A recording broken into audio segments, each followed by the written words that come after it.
সাধারণ শিক্ষার্থীদের উপর আক্রমণ করা হলো, তার সাথে প্রশাসন জবাব দাও।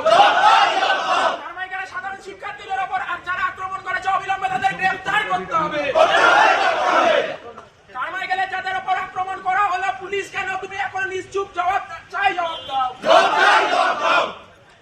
আছে এবং বাঙালি অন্য রাজ্যে মার খাচ্ছে। এখন পশ্চিমবঙ্গে মেধাবী বাঙালি ছাত্রছাত্রীরা বাংলা বলার জন্য তারা মার খাচ্ছে। মানে আমরা ঠিক কোথায় গিয়ে দাঁড়াবো? আমরা মানে ভারতে কি বাঙালি জাতির বা ভারতে কি পশ্চিমবঙ্গের অস্তিত্ব বিলীন করে দেওয়ার হয়ে যাবে?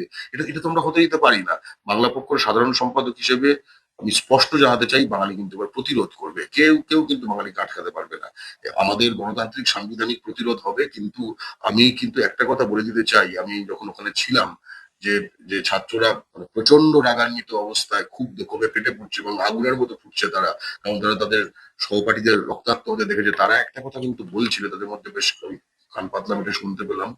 তখন তারা বলছিল যে যদি এই যে রাজস্থান থেকে যখন একজন বাঙালিকে এরকম ভাবে একটা বাঙালিকে যদি ফেরত পাঠানো হয়েছে, মানে অনেককে ফেরত পাঠানো হয়েছে বলছিল, তো ওরা কথার কথা এইভাবে বলছিল যে একজনকে যখন ফেরত পাঠিয়েছে, আমরা যদি 10 জনকে রাজস্থানে ফেরত পাঠাতাম, উড়িষ্যা থেকে একজনকে ফেরত পাঠানো হয়েছে, আমরা যদি 10 জনকে উড়িষ্যায় ফেরত পাঠাতাম, ঠিক আছে, তাহলে কিন্তু এই দিনটি দেখতে হতো না। আমি সকলকে বলবো যে একটু ভাবতে যে এই আগুন নিয়ে খেলা যেটা শুরু করেছে বাংলা ও বাঙালির শত্রুরা, এটা কিন্তু আমাদের মানে এই আগুন মানে এক জায়গায় এরকম যে থেমে যায়, এত আগুন সবাইকে পুড়িয়ে ছারখার করে।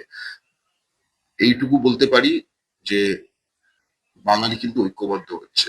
যে বাংলা ও বাঙালির শত্রুরা আজকে ভাবছেন যে বাঙালিকে একতরফা এরকম ভাবে মেরেই যাবেন, তারা বিরাট ভুল করেছে।